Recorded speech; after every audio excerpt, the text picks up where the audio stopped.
Hi, I'm Rich Harwood. Welcome to another edition of Harwood Half Hour and our special programming called Turning Outward Together, uh, an effort to help you stay grounded in what are becoming increasingly challenging and crazy times. Previous episodes you can find on our Facebook page. Just look for the banner that says Turning Outward Together, click it on, and you'll see a playlist there. As I speak to you today, our nation sadly is in crisis. Everything seems up for grabs about who we are, about who we have been, and about who we can become. And so today's topic that I want to talk about is how do we remind ourselves about who we are and who we can become? Shoot me a message. Let me know that you can hear me. Let me know where you're calling in from today. Glad to have you with me. And here's a question I'd love for you to think about as we spend the next 20 minutes or so together. And that is, what are you wrestling with today? What are you wrestling with today? Again, my name is Rich Harwood. This is Turning Outward Together. Our topic is reminding ourselves of who we are and who we can become. You know, I struggled with whether or not to do this today or whether or not just to go silent for a week. I struggled with what should I say? Did I have anything to say? I struggled with what should be my focus. I struggled with whether or not I should wait and let others speak out first. I struggled with whether or not I should wait as a white man and let others speak out first. And then I thought about it and slept on it and came to the conclusion that, especially as a white man, silence would mean that I am complicit in what is happening in our country, that we all need to speak out and we all need to register our voices. And we all need to take a stand right now more than ever, now, especially now. And so I come to you today wanting to talk about how we can remind ourselves of who we are and who we can become. Our country, as I said, is in crisis. We have a political crisis that has been decades in the making, that I've written a lot about and spoken a lot about. Our folks in our country no longer trust our institutions. We don't trust our leaders. We don't trust our faith institutions. Heck, we don't even trust one another in many respects. When I was on my book tour, particularly in the last quarter of last year of 2019, I kept saying, one of my opening lines in all of my speeches is that we don't have to accept what's happening in our country today. I believe that deeply, and I still believe that. And in fact, I believe that even more today than when I was saying it some months ago. And it's obvious that things have gotten worse in the last few months. Things have gotten more acrimonious, more divisive, more polarized. We face a global pandemic, the likes of which we have not seen in generations in our country and around the world. Over 100,000 Americans, think about it, over 100,000 Americans have lost their lives to this pandemic, to this virus. And this virus, this pandemic, has made stark the great disparities that we knew existed in our country, but that now we can no longer ignore because they are right in front of all of us. Disparities in who has access to health care, disparities in kids, who some of whom have now, when they're learning at home, have access to internet and computers, and others who don't. Disparities in people who don't have access to mental health care or drug treatment or food or many other basic needs in our lives. And these disparities have hit communities of color harder than they've hit anyone else in our nation. We have an economic crisis in our country, where upwards of 20 to 25% of Americans are now unemployed. People are furloughed. People are worried about the future of their jobs if they are still employed. We're worried about this virus coming back in the fall, where things could get worse. And now with the murder of George Floyd, Mr. Floyd, there is pain and anguish throughout our country, especially among our friends and colleagues and neighbors who are African American. But this pain and anguish is not new. It's not new. What is new is that we can film it and put it on television. But so many African Americans, all African Americans, have been living with systemic racism and white supremacy since before the founding of our nation, and have continued to live with it over the last 400 years. It is true that we have made progress, but it is equally true, if not more true, that the progress we made is hardly enough progress. There is much more progress that we need to make in fighting systemic racism and white supremacy in our country. Our nation is on fire in so many ways. We are seeing protests in hundreds, if not thousands, of communities clear across our nation. As I mentioned, there is pain and anguish in so many of us, and especially in African Americans in our nation. We see our national leaders failing us, seeking to silence expression through these protests, seeking to say that we should be dominating the streets and sweeping people off the streets and sweeping away their expression. We see political leaders talking about dominating the battle space as if somehow Americans are our fellow Americans, our enemy combatants in our own land, and that they are our enemies and not our fellow citizens. And we see political leaders, the president in particular, using the sacred Bible as a weapon for hatred and division. And he must, as much as I don't like to take stands politically in our work, he must be called out for this. As a person of faith, I am offended by this. Our nation's civic and national fabric is being ripped apart, and we can no longer stand by and watch this happen. And so today, what is it that I should talk about? Should we just wallow in these crises and what is happening? Should I articulate more and more what is going wrong? Should I put forth 5 bullet points of how we solve this crisis? There are lots of folks who are putting forward 5 bullet points, 5-point plans of what should happen. I have 5 points that I could talk about today, but that's not what I think I really want to talk about. That's not what I think we need to be thinking most about right now. Their time will come in the days ahead to talk about how we move forward, and those days are coming, and we need them. We desperately need them. But I want to talk today about something more basic, something more human, something more personal to you and me, something more collective about all of us. I want to remind ourselves of some basic tenets of who we are and who we can become. These are all things that I've said before, and that if you've listened to these Facebook Lives, you've heard me say repeatedly.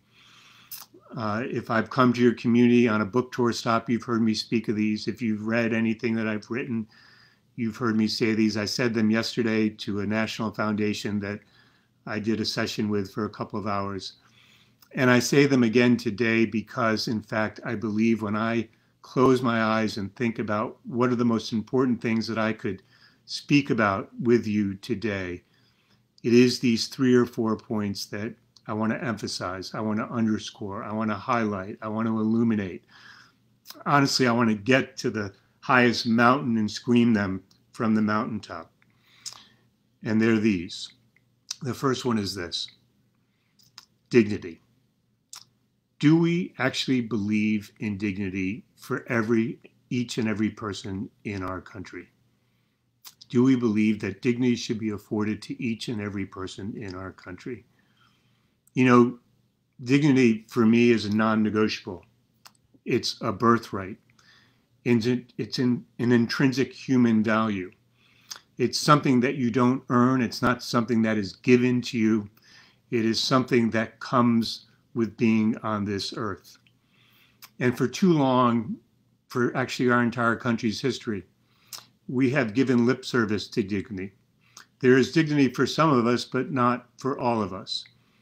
Uh, the question is there dignity for all of us, regardless of the color of your skin, regardless of your heritage, regardless of your creed, regardless of where you live, regardless of your zip code, regardless of your economic station in your life, regardless of how much money you have in your wallet, regardless of the kind of car you drive, regardless of anything? Do we actually believe that dignity is a birthright, that dignity should be afforded to each and every person, that dignity counts for something, that dignity should drive the actions and behaviors of how we engage with one another, and whether or not we see and hear one another, whether or not every individual in our society is visible to us, whether or not we have affection for one another, whether or not we agree with one another politically or not, which is irrelevant to whether or not we afford dignity to each and every person. I believe today, more than ever before, while we're watching the pain and anguish that is coming to the surface in our country again, which, as I said, is not new, while we are watching the disparities in how this virus is affecting people in our country, which I believe is stripping them of their dignity. Do we believe in dignity for each and every person? And will we stand up for dignity for each and every person? And will we make it a part of our lives each and every day in what we do, in who we see, in what we say, in how we engage? It's a fundamental human choice that we face. We don't need to turn to some book to understand whether or not we believe in it. We don't need to turn to some faith leader who can tell us whether or not we ought to believe in it. We don't need to turn to someone, a neighbor or a friend, to tell us whether it's important. All you need to do is look in the mirror and make the choice. All you need to do is close your eyes and decide, when you're looking inward at yourself, whether or not when you look outward at others, you will afford each and every person dignity, and whether or not we will insist on it in our society as a basic human right that is non-negotiable, that is intrinsic to human life, that we all value.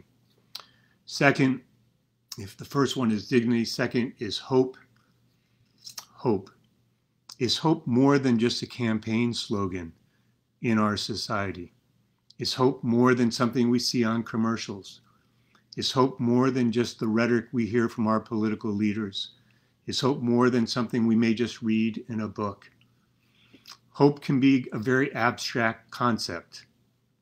It can be difficult to get our arms around sometimes. But for me, hope is the farthest thing from being abstract. Hope for me is defined by the single mom who has 2 kids, and when she starts to wonder, when she sends her 2 kids off to public school in the morning, does she believe that her 2 children will have a shot, a real shot at the American dream?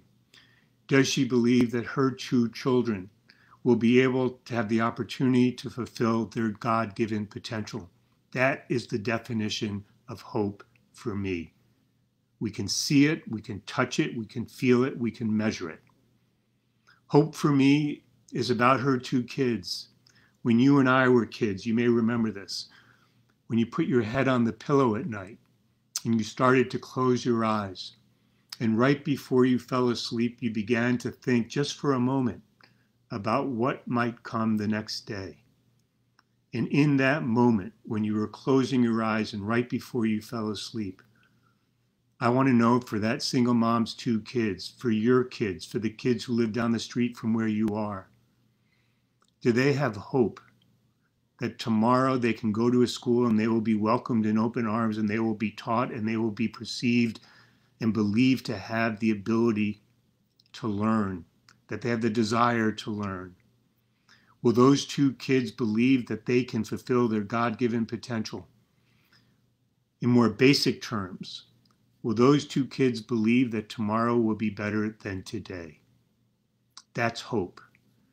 That's hope. When I was a sick child in hospital beds, day after day, year after year, decade after decade, hope for me was whether or not tomorrow would come and whether or not I would have another shot at another day. That's what hope meant for me. It was that basic, it was that real, it was that tangible. We don't need to make hope abstract. What we need to do is make hope real for each and every person in our society. And today, that is simply not the case. That is not the case. Too many people do not believe they have a shot at the American dream. Too many people do not believe they can fulfill their God-given potential.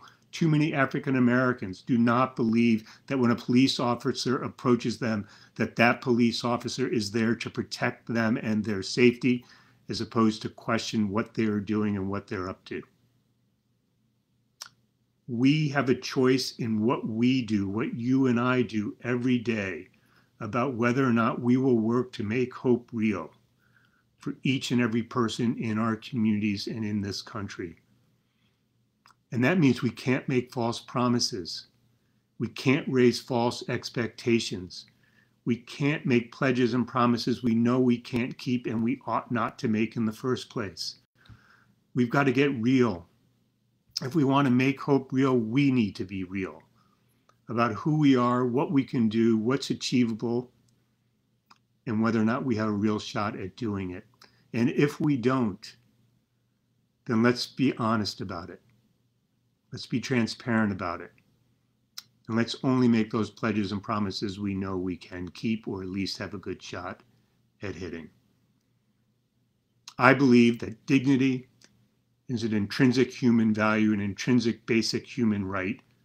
And I believe hope needs to be made real for each and every person in our society. Third, I believe we need to make community a common enterprise. And what that means is that community is not just for some of us, but it is for all of us. In our society today, in our communities, maybe in your community, there are too many people who are being left out and left behind and being left to go it alone on their own. That is not community as a common enterprise. That is a community for some of us, not all of us. We have a choice in this country. You and I have a choice in this country, in our lives. Is community only for those of us who look like us? Is community for only those of us who have the same faith? Is community for only those of us who live on the same side of town or in the same neighborhood as us? Is community for only those of us who have as much money as us? Is community for only those of us who go to the same types of schools that our kids go to? Is community only for those of us who vote the way we vote? Or is community for all of us? Community as a common enterprise means that we are working collectively with a sense of common purpose, with common direction, using our common resources to ensure that we have common prosperity across our land. It's that simple. It's difficult to create. It's hard to get there. But the question is, do we only want to take the easy path, or are we willing to get on the hard path? Because on the hard path, we all get to come along. On the hard path, we all have a shot at the American dream. On the hard path, we all get to an opportunity to fulfill our God-given potential.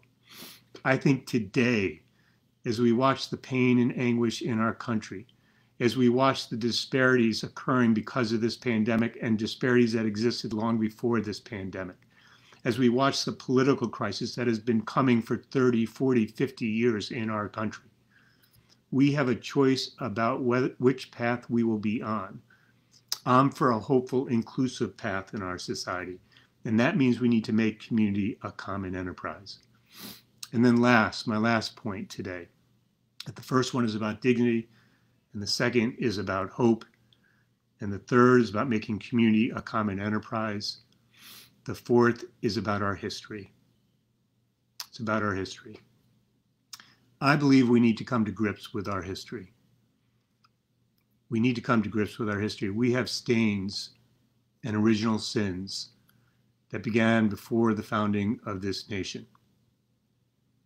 We need to recognize this history of racism and white supremacy. We need to recognize this history. We need to own this history, and we need to account for this history. We need to account for the systemic racism that still exists in our country. We need to account for the white supremacy that still exists and persists in this country. Too many of us, far too many of us, do not know this history. It's not taught really in our schools. It's not taught in many of our homes. It's not taught in many of our faith institutions. It's not spoken about in many of our neighborhoods. It's time for us to know our history. We need to know our history. Too many of us seek to deny this history. When we do talk about it, we seek to pretend as if it didn't happen. Or if it happened, it wasn't as bad as some think. The reality is, it is worse. It was worse than we thought and that we think, and it's still happening today. Too many of us give lip service to this history. We join in conversations about race relations and racism and systemic racism and talk about this history and nod and smile and hug one another and sing Kumbaya together. But honestly,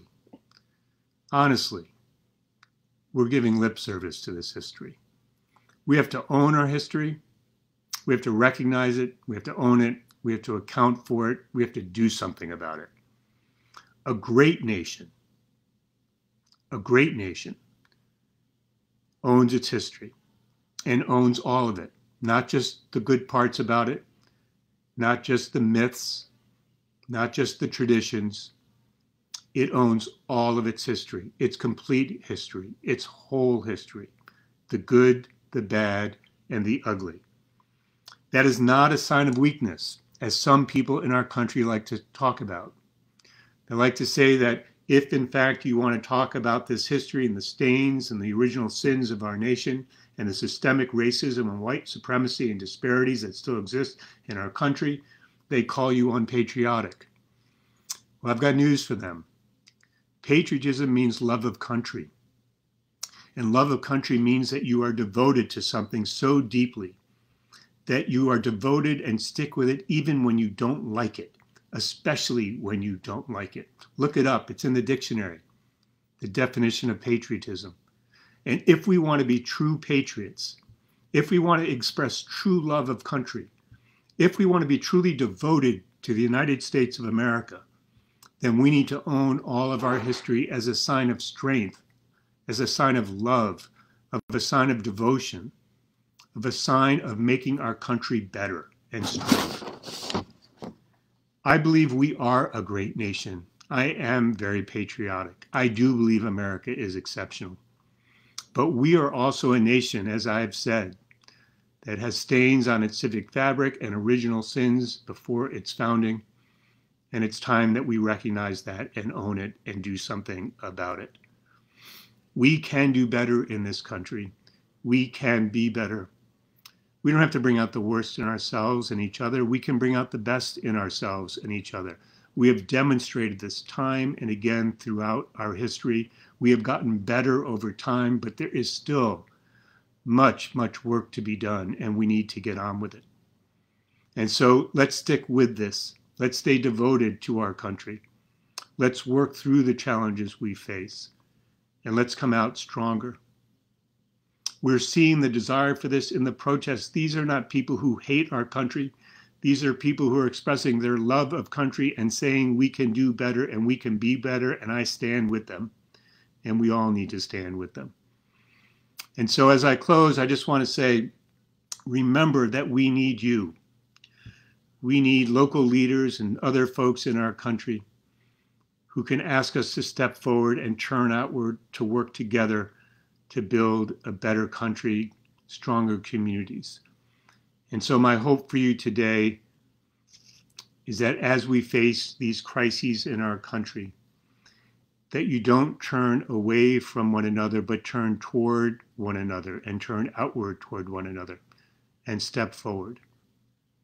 And let us engage with the crises that are upon us And let us use this as an opportunity to demonstrate that we can be better and that we can do better and that we can live up to the promise of this great country.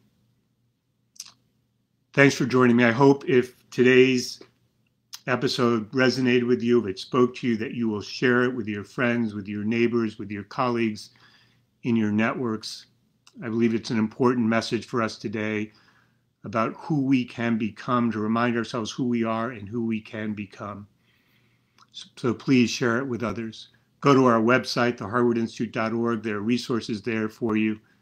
If you haven't already, buy my new book, Stepping Forward, on Amazon.com. And hopefully you'll join me next week at 4 p.m. Eastern Time for another episode of Turning Outward Together. Until then, stay in good health, be in good spirits, be well. Thanks for joining me.